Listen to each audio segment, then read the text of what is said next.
নমস্কার, CTV negative প্লাসে আপনাদের সকলকে স্বাগত জানাই। শুরু করছি আজকে বিশেষ অনুষ্ঠান হেলথলাইন।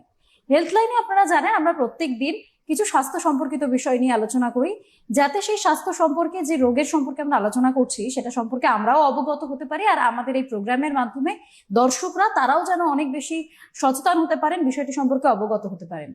আজকে আমাদের আলোচনার বিষয় কোমর ব্যথা। কোমর ব্যথা যদি বলি, সবার প্রথমেই মাথায় আসে যে একটা বয়সজনিত একটা বার্ধক্যের কারণে প্রচুর মানুষ এমন রয়েছে যে প্রচন্ড কোমরে ব্যথা হয়। কোমর ব্যথা হলে বিছানা থেকে উঠতে পর্যন্ত পারেন না, এরকমও বয়স্ক ব্যক্তিত্বদের আমি দেখেছি। কিন্তু বর্তমান সময়ে দাঁড়িয়ে 8 থেকে 80 সকলেরই মোটামুটি কোমর ব্যথার সমস্যা রয়েছে। একটা বাচ্চা সে যখন স্কুলে পড়ছে, তার স্কুলের ভারী ব্যাগ থেকে শুরু করে সেই যে শুরু হলো তার কোমর ব্যথা, পিঠে ব্যথা, সেইটা চলছে তার সারা জীবন ধরে। এ ধরনের বিভিন্ন সমস্যা থাকে, আঘাতজনিত কারণে সমস্যা থাকে, এরকম বিভিন্ন সমস্যা কোমর ব্যথা রিলেটেড 8 থেকে 80 সকলের রয়েছে। তাই এই কোমর ব্যথাটা মূলত কেন হয়, কোমর ব্যথা শুরু হলেই আমরা কিভাবে বুঝবো যে ঠিক কোন জায়গাটায় ব্যথা হচ্ছে, কেন ব্যথা হচ্ছে, আমরা ডক্টরের কাছে গেলে তার ট্রিটমেন্ট কি হবে, সেই সমস্ত বিষয় সম্পর্কে আমরা আজকে আলোচনা করব। আজকে আমাদের সঙ্গে রয়েছেন আমাদের guest senior orthopaedic consultant doctor Kunal Sengupta. Doctor, আপনাকে অনেক স্বাগত সিটিভি।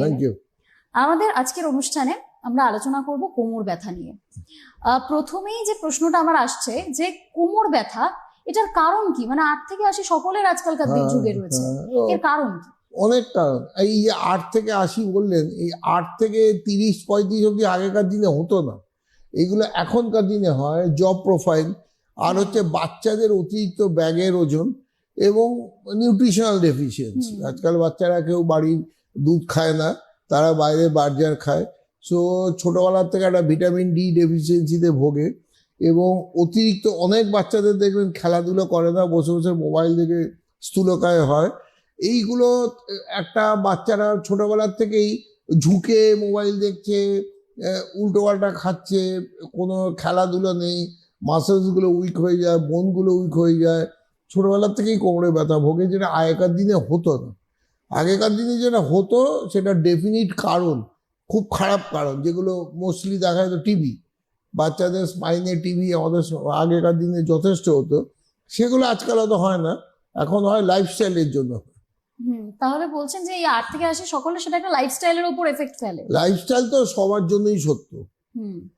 আর আমি প্রথমে যেটা আসবে যে এই একটা কারণ বোঝা গেল, লাইফস্টাইলের কারণে মানুষের কোমরের ব্যথার পরিমাণটা দিন দিন আরো বাড়ছে। এবার ধরুন কেউ কোমরে ব্যথা নিয়ে আপনাদের কাছে এসেছে, আপনারা প্রথমে কোন টেস্ট বা কি পরীক্ষার মাধ্যমে নির্ণয় করে বুঝতে পারেন যে এর কি কারণে ব্যথা হচ্ছে? সেটা তো আগে ওকে জিজ্ঞেস করতে হবে, আগে প্রশ্ন করতে হবে রুগীর কাছে, কোথায় ব্যথা হচ্ছে। ব্যথাটা শুধু কোমরেই থাকে না পায়ের পেছন দিয়েও নামে?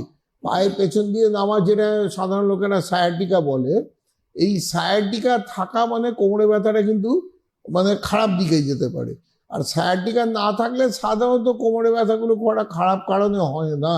এটা হচ্ছে মোস্ট ইম্পর্টেন্ট। এমন দেখা গেলো যে একটা পেশেন্ট এলো, এমন পায়ের পেছনে ব্যথা হচ্ছে, সে রাস্তায় 5-7 মিনিটও হাঁটতে পারে না বা 5-7 মিনিট দাঁড়িয়ে থাকতে পারে না, সেগুলো খুব সিরিয়াস ব্যাপার। আর একটা হতে পারে জানতে হয় যে জ্বর হচ্ছে কিনা, অনেক দিন ধরে জ্বর, প্রচন্ড কোমরে ব্যথা, ক্রমশ পাগুলো দুর্বল হয়ে যাচ্ছে, এগুলো খুব সিরিয়াস ইস্যু। কমনলি সে টিউবারকুলোসিস। আচ্ছা, মানে ভাইরাল ফিভার থেকেও কি ধরনের? ভাইরাল ফিভার থেকে যে কোমরে ব্যথা হয় সেটা অন্যান্য গাঁটেও ব্যথা, আচ্ছা, শুধু কোমরে না। সেগুলো শর্ট লাস্টিং, কাউ 2 সপ্তাহ, কাউ 3 সপ্তাহ, এগুলো অটোমেটিক্যালি প্যারাসিটামল খেতে খেতে চলে যায়। ওটা জ্বর হলে সবারই হয়, দে আর নট সিরিয়াস। কিন্তু অন্য কারণগুলো বার করতে হবে, যে কোমরে ব্যথা কিন্তু অধিকাংশ ক্ষেত্রেই খুব একটা সিরিয়াস কারণে হয় না। আচ্ছা, কারণ মোস্টলি হয় ব্যাড লাইফস্টাইল। আর এখনকার দিনে 996 মানে সারাদিন 9 ঘন্টা, সকাল 9টা থেকে রাত 9টা অব্দি, সপ্তাহে 6 দিন যারা কাজ করে, সারাদিন ঝুঁকে ওই এক কাজ, ল্যাপটপ চালানো, কোনো রকম হেলথ প্রিন্সিপাল না মেনে, সেটা ইয়াংদের 25-30 বছর ছেলেমেয়েদেরও প্রচুর কোমরে ব্যথা হয়। They are not disease, but they are lifestyle is disease. সেগুলো বার করতে হয় পরীক্ষা করে, তখন একটা এক্সরে করতে হয়, কিছু ব্লাড রিপোর্ট করতে হয়। সেগুলো যদি সব স্বাভাবিক, তাহলে আমরা ওদের বলে দিই ঠিক মতো কীভাবে বসতে হবে, রেগুলার কোমরের ব্যায়াম করতে হবে, ওয়েট কন্ট্রোল করতে হবে। They are enough to control most of the low back pains in younger guys, যদি না কোনো খারাপ রোগ ধরা পড়ে। আচ্ছা, তাহলে এই টেস্টগুলো করার পর যদি এমন কিছু ধরা পড়ে যে যেটার কারণে বড় কোনো সমস্যা হতে পারে হ্যাঁ, পরবর্তীতে হ্যাঁ, ভবিষ্যতে, হ্যাঁ। তার ট্রিটমেন্ট কি আছে? যদি খুব বড় ডিস্ক বেরিয়ে থাকে, ওই স্পাইনে সাধারণত দুটো হাড়ের মধ্যে একটা নরম জিনিস থাকে, ওটাকে ডিস্ক বলে। এই ডিস্কগুলো বেরিয়ে গেলে নার্ভের উপর প্রচন্ড চাপ দিতে পারে। যদি সেরকম সন্দেহ হয়, এমআরআই করে দেখতে হয়, এবং ওই ডিস্কের সাইজ যদি যথেষ্ট বড় হয়, তাহলে আমাদের একটা অপারেশন করে বার করে দিতে হয়, নাহলে ওই ব্যথা যাবে না। আর যদি ছোটোখাটো ডিস্ক হয়, সেগুলো সাধারণত ব্যায়াম করে, ওয়েট কন্ট্রোল করে, ঠিক মতো সোজা হয়ে বসে বসে কন্ট্রোল করা যায়। আচ্ছা, তাহলে শুরুর দিকে ট্রিটমেন্ট কি থাকে? ধরুন একদম ইয়াং এজ, তার কোমরে ব্যথা রয়েছে, শুরু থেকে ট্রিটমেন্ট ডিপেন্ড করছে ইওর ডায়াগনোসিস। যদি দেখা যায় যে খারাপ কোনো রোগ নয়, ও লাইফস্টাইলটাই ওর রোগ, যেটা হচ্ছে ইয়াংদের আজকাল ভীষণ হয়, একটা 25 বছরের ছেলে বা মেয়েরও কোমর ঝুঁকে ঝুঁকে চেম্বারে আসে, তাহলে ওকে লাইফস্টাইল মডিফিকেশনগুলো ট্রেনিং দিতে হয়, weight reduction, exercise, all those things. কিন্তু জানতে হবে যে শিওরলি যে এটা কোনো সিরিয়াস কারণ নেই। এটাকে বলে ইয়েলো ফ্ল্যাগ, মানে ইয়েলো ফ্ল্যাগ মানে অত খারাপ কিছু না, রেড ফ্ল্যাগ মানে all the very serious causes. আচ্ছা, তাহলে এই খারাপ রোগগুলো কোন পর্যায় পর্যন্ত যেতে পারে? অনেক পর্যায়ে, যেমন ধরুন ক্যান্সার হতে পারে। ও অনেক সময় দেখায়, অনেক পেশেন্ট আসে কোমরে ব্যথা, দেখা গেল কোমরে হাড়ের মধ্যে ক্যান্সার খেয়ে গেছে, তখন দেখা গেল শরীরে অন্য কোথাও হয়তো ক্যান্সার আছে, ব্রেস্টে আছে বা থাইরয়েডে আছে, সেটা ধরা পড়েনি, কোমরে ব্যথা নিয়ে এসছে, সেগুলো জানতে হবে। বা ইনফেকশন, টিবি হতে পারে, এমনি সেপটিক ইনফেকশন হতে পারে, এইগুলো হচ্ছে রেড ফ্ল্যাগস, এগুলো কারণগুলো জানতে হবে, বার করতে হবে। আচ্ছা, শুরু থেকেই কি এই ধরনের ট্রিটমেন্ট শুরু হয়, নাকি প্রথমে ব্যায়াম, ফিজিওথেরাপি এগুলো হয়? যদি খারাপ রোগ বা সন্দেহ হয়, এবং পরীক্ষা করে আপনার 2-3 দিন তো সময় দিতেই হবে, একটা এক্সরে করতে হবে, কিছু রক্ত পরীক্ষা করতে হয়, সিবিসি, এসআর, সিআরপি, কিছু এমআরআই করতে হয়, করে যদি খারাপ কিছু পাওয়া যায়, যেগুলোকে আমরা রেড ফ্ল্যাগ বলি, ইমিডিয়েটলি সিরিয়াসলি ট্রিটমেন্ট করতে হবে, either medication or by surgery, whatever. আচ্ছা, তাহলে এই বিষয়টি যদি সার্জারির পর্যায়ে যায়, সেক্ষেত্রে কি ধরনের ট্রিটমেন্ট আছে? সার্জারি তো ইয়ে কজ অনুযায়ী, যদি দেখা যায় ডিস্কের কারণে হচ্ছে, একটা ছোট্ট করে কেটে মাইক্রোস্কোপের তলায় আজকাল ডিস্কটা বার করে দাও, ওই ইমিডিয়েটলি কাল থেকে হাঁটতে শুরু করি, ইমিডিয়েটলি বিকাম পেন ফ্রি। এছাড়া অন্য বহু কারণে সার্জারি লাগে, যেমন ধরুন যেটাই বললাম, ক্যান্সার বা ইনফেকশন, সেগুলো অনেক বড় বড় সার্জারি লাগে, রড স্ক্রু লাগাতে হয়, অনেকটা জায়গায় কেটে আবার অন্য জায়গাতে হাড়, বা আমার এখন টাইটানিয়ামের কেজ পাওয়া যায়, মানে টাইটানিয়ামের হাড়টা উড়িয়ে দিয়ে ওই জায়গাটা টাইটানিয়ামের রড টাইপের বসিয়ে দিতে হয়, তারপর কোমর থেকে হাড় নিয়ে বসাতে হয়, এগুলো খুব সিরিয়াস অপারেশন, সেগুলো করতে হয়, সেটা কারণ অনুযায়ী বুঝে। আচ্ছা, যদি ধরুন খুব মাইনর একটা সমস্যা থাকে, একদম সাধারণ কিছু সমস্যা, সেক্ষেত্রে কি ফিজিওথেরাপি কোনো ভূমিকা রয়েছে? ইয়েস, প্রথমে তো একটু ফিজিওথেরাপি লাগে, তারা নানা রকম ইলেকট্রিক্যাল স্টিমুলেশন দেয়, আল্ট্রাসাউন্ড, টেন্স, আইএফটি, এগুলো দিলে মাসেলগুলো রিল্যাক্স করিয়ে তারপরে ওরা প্রপার মাসেল স্ট্রেংথেনিং এক্সারসাইজ দিতে হয়।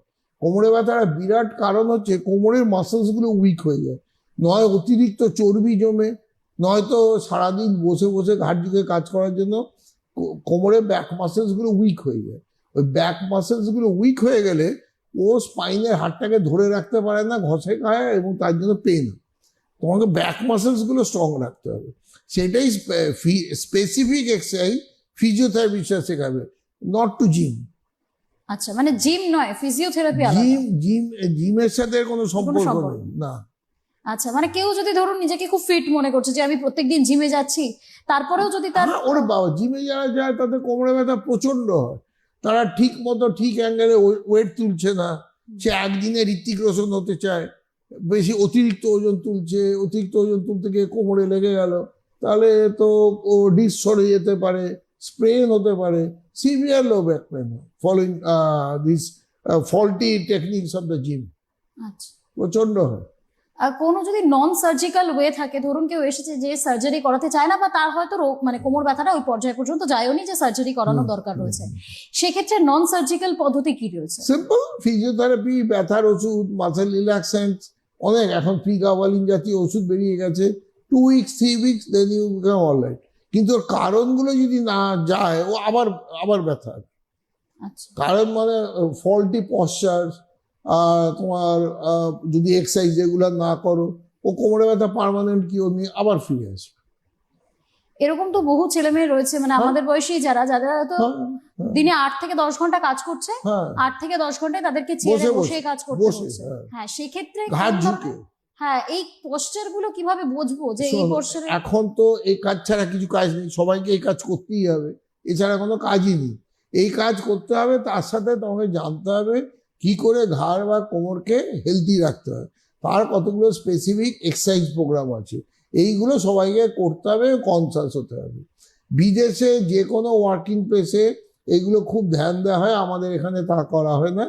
ওই কোনো রকমের কাজ করো, বাড়ি যাও, খেয়ে দিয়ে ঘুমিয়ে পড়ো। That's why our people are suffering more. আর এই যে কোমরের ব্যথা রয়েছে, কোমরের ব্যথা এই সারাদিন পর, ধরুন এই সারাদিন 10 ঘন্টা কাজ করছে, তারপরে গিয়ে রাতে তার আর ঘুম হচ্ছে না কোমরে ব্যথার জন্য, সেই সময়টা মানে আজকের রাতটুকুকে সাপোর্ট দেওয়ার জন্য এরকম কি পদ্ধতি সে তো রয়েছে? টেম্পোরারি, একটু না ব্যথার ওষুধ খেলো। ব্যথার ওষুধ খাওয়াটা কি সেফ? সেফ তো নয়, কিন্তু উপায় নাহলে কি করবে? সেদিন ব্যথার ওষুধ না খায় ব্যথা কমবে না, তাহলে পরের দিন কাজে যেতে পারবে না, তাহলে তো ওখানে চাকরিতে যেতেই হবে। ব্যথার ওষুধ কখনোই বেশি খাওয়া সেফ নয়, মানে ডক্টররা কখনোই সেটা বলবে না। অতিরিক্ত খেলে তো কিডনি খারাপ করে দেয়, সুতরাং তোমাকে ওটা বুঝে শুনে খেতে হবে। ব্যথার ওষুধ মানে তো বিষ নয়, এটা কন্ট্রোল ওয়েতে দিতে হবে। পার্টিকুলারলি ডায়াবেটিক পেশেন্টদের ব্যথার ওষুধ একটু ভয়, আচ্ছা, সেটা যাদের কি- ডায়াবেটিস, যাদের তাদের diabetes- কিডনিটা আরো আগে এফেক্টেড হবে compare to the common people. আচ্ছা, সেটা কোন কারণে হয়, মানে ডায়াবেটিস? ডায়াবেটিসে অলরেডি কিডনির উপর একটা স্ট্রেস থাকে, আচ্ছা, সেই সুতরাং কারণে- সেখানে বেশি ব্যথার ওষুধ খাওয়ার আগে অলওয়েজ দেখে নিতে হয়, টেস্ট করে কিডনিটা ঠিক আছে কিনা। আমরা ক্রিয়াটিনিন বলে একটা দেখে নিই, ক্রিয়াটিনিন যদি বেশি থাকে কখনোই ব্যথার ওষুধ দেওয়া উচিত না। আচ্ছা, কারোর ধরুন কোমরে ব্যথা হচ্ছে, সে আপনাদের কাছে যাচ্ছে, ডক্টরসদের কাছে, যে কোমরে ব্যথা হচ্ছে, বেসিক আপনি যেমন বললেন কিছু টেস্ট হবে, কিছুদিন সময় লাগবে, কিন্তু প্রথমে ধরুন সে সার্জারি করাতেও চাইছে না, আর সে ফিজিওথেরাপি করছে, কিন্তু তারপরেও কমছে কোনো না। কাজ হচ্ছে না, সেই ক্ষেত্রে কি করণীয়?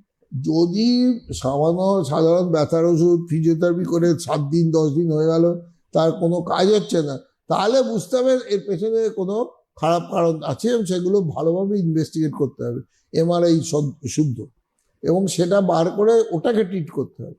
শুধু ব্যথার ওষুধ দিয়ে তো চলবে না। এক্ষেত্রে কোন ধরনের পেশেন্ট আপনাদের কাছে সব থেকে বেশি আসে? ডিসপ্লাস, ডিস সরে যায়, আচ্ছা, সেগুলো তাদের যে সবার অপারেশন লাগে তা নয়, তবে একটা অংশের লাগে। আচ্ছা, প্রচন্ড পা ব্যথা করে, পা ঝিনঝিন করে, তাদের করতে হয়। আচ্ছা। এই যে আপনি যে বলছেন ডিসকোল্যাপস, এইগুলো হলে পরে তারা আপনাদের কাছে যাচ্ছে, ট্রিটমেন্ট নিচ্ছে, সে সার্জারি নিচ্ছে, কিন্তু সার্জারির পরেও তো একটা দীর্ঘ পদ্ধতি রয়েছে তার ট্রিটমেন্টের। সার্জারি পরে দীর্ঘ পদ্ধতি মানে তোমাকে ব্যায়ামটা চালিয়ে যেতে হবে। আচ্ছা, কোমরে ব্যায়াম, কন্টিনিউ ব্যাক এক্সারসাইজ আর বডি ওয়েট কন্ট্রোল, এই দুটো ভীষণ ইম্পর্টেন্ট। আর পশ্চার, মানে তুমি যদি অতক্ষণ কাজ করতেই হয়, সোজা হয়ে দাঁড়িয়ে বসে করবে, ঝুঁকে নয়, ওইগুলো ইম্পর্টেন্ট। এগুলো মানতে হবে, না মানলে আবার হবে। আচ্ছা, স্পাইন ইনজেকশনের আমরা একটা টার্ম শুনে আসছি, সেই স্পাইন ইনজেকশন বিষয়টা কি? স্পাইনে এগুলো পেইন থেরাপিস্টরা করে, একটা একটা মিক্সচার করা হয়, লোকাল অ্যানেস্থেসিয়া প্লাস স্টেরয়েড মিলে। অনেক সময় যেখানে এক্সাক্ট সোর্স অফ পেন, ওখানে ইঞ্জেকশন দিলে টেম্পোরারি কিন্তু পেনটা কমে, কিন্তু দ্যাটস টেম্পোরারি। আচ্ছা, মানে ওটা কি পরবর্তীতে কোনো ক্ষতি করতে পারে? বড় ক্ষতি করবে না, হয়তো আবার ইঞ্জেকশন লাগতে পারে। আচ্ছা, মানে এটা এই কন্টিনিউ। অনেকেই আছে বললেন না অপারেশন চাইছে না, কিছুতেই করবে না, হ্যাঁ। বা তারও তো ছুটি নেই, কিছু নেই, তাকে এক্ষুনি কাজে জয়েন করতে হবে, বড় পোস্টে কাজ করে, তাকে ইঞ্জেকশন দিয়ে টেম্পোরারি গিয়ে আবার গিয়ে জয়েন করতে পারে। দিস ইজ লাইক দ্যাট, কিন্তু ওটা কিন্তু পার্মানেন্ট কিওর এরকম ভাবা যায় না। আচ্ছা, আমি এবার ধরুন এরকম কেউ এসছে যে ট্রিটমেন্ট করেছে, তারপর তার কমছে না, ফিজিওথেরাপি করছে, এরকম কি হয় যে কোমরের ব্যথা সারা জীবন ধরেই রয়ে গেল, বা ওটা যাচ্ছেই না, এটা কি পুরোপুরি কিওর করা পসিবল? না, কিরম হয়, ধরুন একটা 60-65 বছরে, তার তো ন্যাচারালি একটু স্পন্ডিলাইটিস হবেই, অর্থাৎ এই স্পন্ডিলাইটিস শব্দটা সবাই ভীষণ ভয় পায়, এটা ভয়ের কিছু নেই, ন্যাচারাল ডিজেনারেটিং প্রসিডিওর। ও যেমন চুল পাকবে, চুল পড়বে, একটু স্পন্ডিলাইটিসও সবারই হবে, কিন্তু কাউ কম হয়, কাউ বেশি হয়। বেশি হয়ে গেলে মুশকিল, কম হয়ে গেলে ওটাকে নিয়েই জীবনে থাকতে হবে, এক্সারসাইজ করে, ওয়েট কন্ট্রোল করে থাকতে হবে। বেশি হয়ে যদি প্রচন্ড ট্রাবলসাম করে, তাহলে তো সার্জারির কথা ভাবতেই হবে। আমরা যে লাইফস্টাইল নিয়ে কথা বলছিলাম, আমরা যারা 8 ঘন্টা 10 ঘন্টা কাজ করি তাদের তো আর কোনো উপায় থাকে না, সেইভাবেই কাজ করতে হয়। সেই লাইফস্টাইলের ক্ষেত্রে খাওয়া দাওয়াও কি ম্যাটার করে? কোমর খাওয়া ব্যথার দাওয়া জন্য? কি একটাই ম্যাটার করে, যাতে ওয়েট না বাড়ে আর ভিটামিন ডিটা যাতে ঠিকঠাক থাকে। এই ভিটামিন ডি ঠিক আছে, এটা কিভাবে বোঝা যাবে? এটা তো এমনি বোঝা যায় না। সারা শরীরে যদি ব্যথা করে, অতিরিক্ত দুর্বল লাগে, you can go and test for vitamin D. একটা সামান্য একটা টেস্ট করলেই বোঝা যাবে লেভেল কত। তারপর তার ওষুধ আছে, ইঞ্জেকশন আছে, করতে হবে।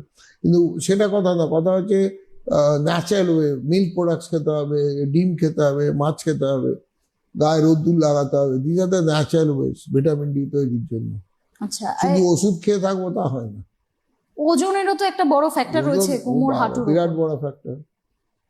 মানে এটা কোন বয়সের ক্ষেত্রে কোন ওজনটা ঠিক থাকবে, যেটাতে আপনি হয়তো কোমর ব্যথাটা একটু কমিয়ে রাখতে সব পারবেন? বয়সেরই নিজস্ব একটা ওজন কথাটা একদম স্পেসিফিক নয়, কিছুটা ভেগ ভেগ, মানে অতিরিক্ত চর্বি যাতে না থাকে, এই হচ্ছে আসল কথা।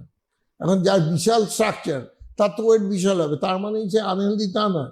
যার ছোটখাটো স্ট্রাকচার তার বিরাট ওয়াট মানে he is unhealthy, he or she, like that. সুতরাং ওয়েটটা স্পেসিফিক এরকম কোনো পয়েন্ট নেই, স্ট্রাকচারের উপর ডিপেন্ড করে।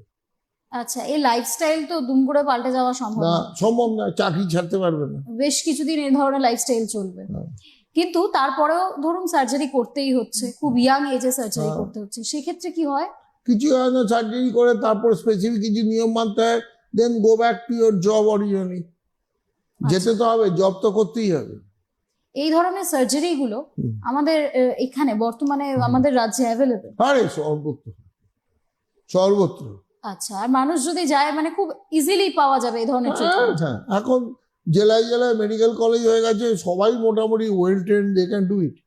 আচ্ছা, মানে আপনি বলছেন যে কোমর ব্যথা পুরোপুরি সারানো সারা জীবনের জন্য না গেলেও আপনি একদম ট্রিটমেন্টের মধ্যে দিয়েই চলতে পারেন? হ্যাঁ, পুরোপুরি ছাড়ানো কথাটা না, এগুলো একটু ভেগ ভেগ, হুম, কিন্তু ব্যাপারটা মানুষটা সুস্থ থাকলেই হলো। হ্যাঁ। ব্যাস, দ্যাট ইজ দ্যাট। তাকে ডাক্তারের কথা শুনতে হবে, তার লাইফস্টাইলটাকেও মেনটেন করতে হবে ঠিকঠাক করে। That combination will make him healthy. কি ধরনের রুটিন হয় তাদের, ধরুন যাদের সার্জারি হলো তারপরের লাইফ তাদের কিভাবে লিড করতে হবে? কিছু না, রেগুলার কোমরের ব্যায়াম যেটা ডাক্তারবাবুরা বলে দেবে বা ফিজিওথেরাপিস্টরা গাইড করে দেবে, সেই ব্যায়ামটাকে তোমাকে কন্টিনিউ করতে হবে। দিনে দুবেলা পারলে ভালো, নাহলে একবেলা অন্তত করো, বাট কন্টিনিউ করতে হবে। আচ্ছা, সার্জারির ক্ষেত্রে আপনি কিছুক্ষণ আগেও বলছিলেন সার্জারি করাতে হয়, সেই সার্জারির ওয়েটা কি, মানে ঠিক কি কি ধরনের সার্জারি হয় এবং না, কি সে তো ভাগ আছে ডিপেন্ড নাকি? করছে, নানা রকম, হাজার কারণে কোমরে ব্যথা হয়, হাজার রকম সার্জারি আছে। কমনেস্ট হচ্ছে ডিস্কেরটা। এছাড়াও তো বললাম ইনফেকশন হতে পারে, ডিজেনারেশন হয়ে যেতে পারে, মানে 40 বছরই দেখালো স্পাইনটা ব্যাঁকাতারা, তো সেই স্পাইনটাকে সোজা করতে হবে, রড স্ক্রু লাগাতে হবে, এগুলো করতে হবে। এগুলো খুব সিরিয়াস বড় ব্যাপার হয়ে যায়। তো জেনারেল কমনেস্ট অপারেশন কোমরে ব্যথা হয় কিন্তু ডিস্ক অপারেশন, যে ডিস্কটা বিরাট করে বেরিয়ে গেছে সেটা কেটে বার করে দেবে, এইটা। আপনাদের কাছে যে পেশেন্টরা আসে, আপনারা খুব কমন কি দেখেন পেশেন্টদের মধ্যে, যে এটা হয়তো প্রত্যেকে, বেশিরভাগই 80% মানুষের এই ধরনের সমস্যা? না, মোস্টলি কিন্তু ডু নট নিড সার্জারি। মানে 80% যেটা বললেন, they do not need surgery, they need only lifestyle modification, regular exercise programme. আর যাদের লাগে তাদের লাগে। আমাদের লাইফস্টাইলের মধ্যে একটা জিনিস খুবই এফেক্ট করে, যে এত ঘন্টার চাকরি, অনেকে এটাকে এক্সকিউজ হিসেবে ব্যবহার করে যে লাইফের স্ট্রেস থেকে তারা ড্রিঙ্ক করছে, লাইফের স্ট্রেস থেকে তারা স্মোক করছে। এটা কি কোমরের উপরেও এফেক্ট ফেলে? না, ব্যাপারটা হচ্ছে ড্রিঙ্কিং করে যদি ওয়েট বাড়ে তো ইনডাইরেক্টলি কোমরে ক্ষতি করছে। Lifestyle you cannot change, you have to do the job ছাড়া করবেটা কি লোকে? সেই ছেলে হোক মেয়ে হোক, যে চাকরি করছে সেই চাকরিটা করতেই হবে। তাকে বুঝতে হবে এই চাকরি করেও আমি কি করে সুস্থ থাকতে হবে, এটাই হচ্ছে আসল কথা। তাকে নিজেকে বুঝতে হবে যে তাকে সুস্থ থাকতে হবে, ইভিন কন্টিনিউ দিস জব। 996 বলে একটা কথা হয়েছে না, সকাল 9টা থেকে রাত 9টা, 6 days a week। এগুলো তো গ্র্যাজুয়ালি আসতে চলেছে। You have to do that, otherwise you will perish, সোজা কথা। সেক্ষেত্রে এই হার্ড লাইফস্টাইলের মধ্যে দিয়ে চলতে হবে, হার্ড নিজেকে লাইফস্টাইলের মধ্যেই চলতে হবে, নিজেকে ফিট রাখতে হবে, সার্ভাইভাল ফর দ্য ফিটেস্ট। সেক্ষেত্রে ফিজিওথেরাপি, মানে নিজের ব্যায়ামটা নিজেকে করতে হবে, আর খাওয়া দাওয়া মেনটেন করতে হবে। আর সেক্ষেত্রে কি ধরনের খাওয়া দাওয়া আমাদের জন্য ভালো শরীরের জন্য, যেখানে কোমরের ব্যথাটাকে একটু অ্যাভয়েড করা যায়। না, ওরকম কোনো ডায়েট কোমরে ব্যথার জন্য নেই, just you don't put on weight, and it should be enough in calcium and vitamin D contents to keep your যাতে বোনস আর মাসেলস গুলো স্ট্রং থাকে। এইটাই হচ্ছে ডায়েটের সাথে রিলেশন। তাহলে এটা কার্ডিয়াক ব্যাপার নয় যে diet has got lot of roles, কিন্তু ডায়েটে একটাই রোল যাতে ওয়েট না বাড়ে।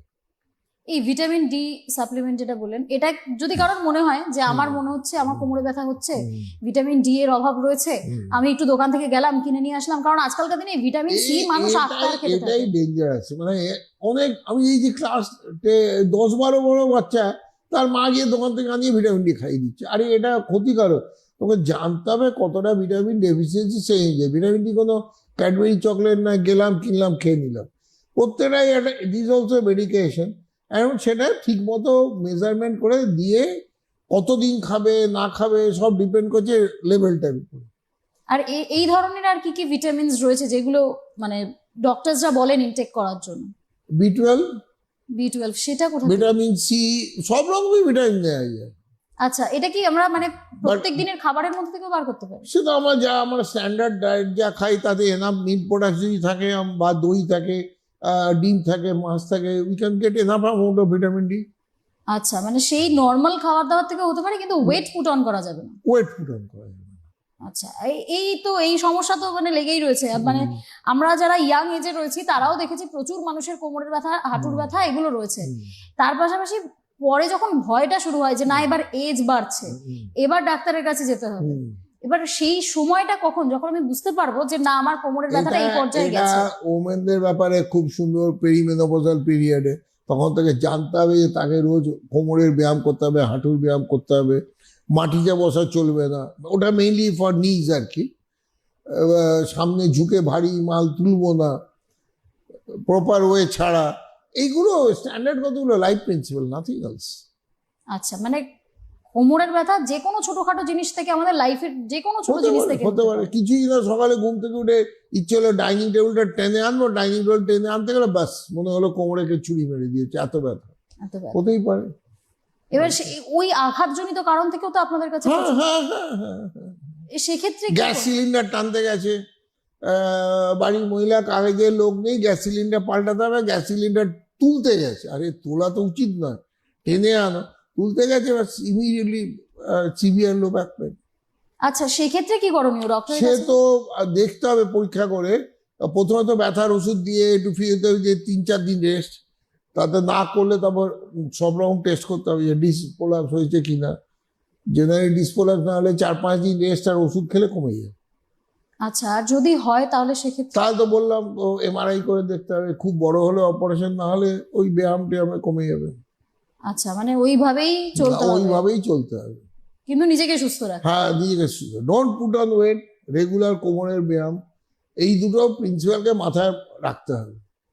আচ্ছা, এই ব্যায়ামের ক্ষেত্রেও মানে কেউ ধরুন নিজে থেকেই ব্যায়াম করতে চাইছে কোনো ফিজিওথেরাপিস্টের কাছে না গিয়ে, সেক্ষেত্রে আমি যে ব্যায়াম করছি সেই ব্যায়ামটা যে কোনটা আমার জন্য ঠিক, ইউটিউবে তো আচ্ছার প্রচুর ব্যায়াম রয়েছে, সেটা আমি কিভাবে বুঝবো যে আমার কোমরের জন্য? এইটা বলছি, যার সিভিয়ার আমার কোমরে ব্যথা হয়েছে তার কিন্তু প্রপার ফিজিওথেরাপিস্টের কাছে গিয়ে ব্যায়ামটা শেখা উচিত। ওই ইউটিউব দেখে সব নিজের মতো কায়দাবাজি করতে গেলে মুশকিল। ইউটিউবে অনেক কিছু ব্যায়াম যারা দেখায় তারা অলরেডি সুপার এক্সপার্ট, আর যারা সাধারণ লোক তারা কোনোদিন যারা ব্যায়াম করেনি তারা ভাবে যদি আমি ওই সুপার এক্সপার্ট হতে যাবো, উল্টে আরো ক্ষতি হয়, এবং this is a dangerous thing. ইউটিউবে যাদেরই দেখবেন ব্যায়াম দেখানো হচ্ছে তারা কিন্তু কেউ ওই আনএক্সপার্ট টাইপের লোক নয়। সব ছেলে হোক মেয়ে হোক, শরীর এইখানে করছে, মেকাচ্ছে, ওই করছে সেই করছে, আর সাধারণ লোক ভাবে আমিও করবো, আরে পারেন। সেটা করতে গেলে অনেক দিনের সাধনা লাগবে, আস্তে আস্তে হয়। তো সুতরাং তাকে যেতে হবে প্রপার ফিজিওথেরাপিস্টের কাছে, যে অ্যাসেস করে ঠিক মতো করে ব্যায়ামটা শেখাবো, সেই ব্যায়ামটাই করতে হবে। আর সেটা প্রত্যেক দিন কন্টিনিউ করতে হবে। ওই ব্যায়ামটা যখন ফিজিওথেরাপিস্টের কাছে গেল 10 দিন, 12 দিন, 14 দিন, তারপর নিজে শিখে then he or she will continue. আচ্ছা, মানে ওই শুধুমাত্র একটা ব্যায়াম থেকেও আমাদের কোমরের ব্যথা অনেকটা দূরে থাকতে পারে? ও ডেফিনেটলি। সব ক্ষেত্রেই যে সার্জারির প্রয়োজন না হবে না বা না, কিছু এরকম কখনই কোনো- না, কখনই না। আর যদি কোনো বড় ধরনের কিছু ঘটেও যায়, ঈশ্বর করুন কারোর যেন এই ধরনের ঘটনা না ঘটে, কিন্তু সেক্ষেত্রেও তো এই ধরনের ঘটনাগুলো তো আপনাদের কাছে আসে। হ্যাঁ হ্যাঁ, সেগুলো তো বললাম তো, যে খারাপ কারণগুলো।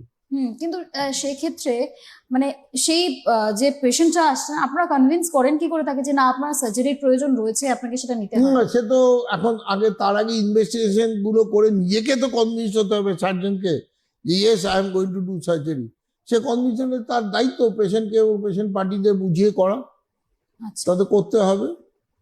আর তারপরে সে সুস্থ থাকতে পারে, সে নিজের লাইফ লিড করতে পারে। হ্যাঁ হ্যাঁ, না রেখে আর এমনি এমনি সার্জারি হয় নাকি? অসুস্থ করার জন্য তার সার্জারি হচ্ছে না। একদম, সার্জনরা রয়েছেনই, এক্সপার্টরা রয়েছেনই, তাই জন্য। তাই করার জন্যই তো রয়েছে। কিন্তু আমরা তারপরেও আরেকটা জিনিস থেকেই যায় যে সারাটা দিন থাকার পর সেই রাত্রেবেলা গিয়ে ব্যথা, এই ব্যথাটাও হয়। সারাদিন হয়তো সে বসে বসে কাজ করছে, কিন্তু রাত্রিবেলা গিয়ে ব্যথা। ওটাকে বলে নাইট ক্রাইস। ওই স্ট্রেস অ্যান্ড স্ট্রেন থেকে হচ্ছে। রাত্রেবেলা এখন শুয়ে গেল, তখন মাসেলস গুলো রিল্যাক্স হলো, আর হাড়ে হাড়ে ঘষা খাচ্ছে আর ব্যথা হচ্ছে। তার মানে ওর কোথাও কোনো ডিজিজ আছে। ডিজিজ মানে ডিজেনারেশন আছে হয়তো। ওদেরই হচ্ছে রেগুলার এক্সারসাইজ করা দরকার। আচ্ছা, মানে এটা যে কোনো কারোর হতে পারে নাইট ক্রাই? না না, কিছু কিছু তো খুব খারাপ কারণে হয়। একটা টিবি, যেমন বললাম না, টিউবারকুলোসিস ডেঞ্জারাস। সবারই যে খারাপ কারণ তা তো নয়। না না, একদমই না। সব রুগীদেরই কি আর অপারেশন হচ্ছে তাও তো নয়। বেশিরভাগ রুগী একটু ব্যথার ওষুধ, ব্যায়াম ট্যায়ামেই সুস্থ থাকে। আচ্ছা, কিন্তু সে কারণ বুঝতে হবে। সে রাত্রেবেলায় সে আবার ফল্টি বিছনাতেও হতে পারে। মানে যে বেডে আমরা শুচ্ছি হ্যাঁ, সেটারও। হ্যাঁ। তো আগেকার দিনে যেমন লোকে সব বলতো কোমরে ব্যথা হলে কাঠের উপর শুতে হবে, এই সমস্ত বাজে কথা, এগুলো কিচ্ছু না। আহ, খুব বড় ফোম যাতে না হয়, যাতে বডিটা ঢুকে না যায়। মোটামুটি ফার্ম ফোম এখনকার দিনে তাই সব পাওয়া যায় বাজারে। They are quite good for the back. আচ্ছা, মানে যে কোনো কারণে হতে পারে। আমার সাধারণ শোয়া থেকেও আমার কোমরে ব্যথা হতে পারে, শোয়ার পশ্চার থেকেও তো ব্যথা হতে পারে। শোয়ার পশ্চাৎ তো এভরিবডি শুড ঘুমের লাই মধ্যে- in his or her comfortable position. হ্যাঁ, সে মাজাতে এবং ঘুমিয়ে আছে, তার কি খেয়াল আছে নাকি সে কি পশ্চাতে শুয়ে আছে? আর একটা জিনিস হয়, এই ঘুম থেকে ওঠার পর হঠাৎ করে একটা জায়গায় প্রচন্ড লেগে গেল কোমরে। ওই জন্যই তো বলা হয় যে যাদের কোমরে ব্যথা আছে, ঘুম থেকে উঠে ফার্স্ট কিছুক্ষণ এক্সারসাইজ করে তারপর বিছনা ছেড়ে নামবেন, then you will become fit. আচ্ছা, আর দর্শকদের উদ্দেশ্যে যদি কিছু বলেন যে কোমরের ব্যথা নিয়ে কিছু কোমরে tips। ব্যথা হলে নেগলেক্ট করবেন না। বাইরের থেকে চট করে যেই ব্যথার ওষুধ খেয়ে নিলাম হয়ে গেল, ওটা করবেন না। সে এক আধ দিন চলে, কিন্তু কোমরে ব্যথা যদি প্রলংড হয়, অবশ্যই আপনি কোনো ভালো অর্থোপেডিক সার্জনের কাছে যাবেন। সে যা বলে ওগুলো শুনবেন। না শুনলে কিন্তু কোমরে ব্যথা প্রথমে যেটা অল্প বলে মনে হয়, সেটা এত ভয়ঙ্কর হয়ে যায় যে আপনার জীবনে অনেকটাই বিছনা শুয়ে কাটিয়ে দিতে হতে পারে। সুতরাং বি কেয়ারফুল হবে। ভয় পাওয়ার কোনো একদম। কারণ নেই। হ্যাঁ, একটা অপারেশনের ভয় সবাই পায়, বেশিরভাগ ক্ষেত্রে অপারেশন লাগে না। কিন্তু আপনাকে জানতে হবে কেন কোমরে ব্যথাটা হচ্ছে। একদমই। তাহলে ডক্টর যেভাবে বললেন যে আপনাকে জানতে হবে আপনার কোমরে ব্যথা কেন হচ্ছে, দুম করে গিয়ে একটা ওষুধ নিয়ে আসলাম খেয়ে নিলাম সেটা নয়, সার্জনদের কাছে যেতে হবে, অর্থোপেডিক ডক্টরসদের কাছে যেতে হবে, যাতে তাদের থেকে সাজেশন নেওয়া যায়। আজকের জন্য এই অনুষ্ঠান এই পর্যন্তই। আপনাদের সকলকে অনেক ধন্যবাদ। ডক্টর, আপনাকেও ধন্যবাদ। নমস্কার। Thank you, thank you.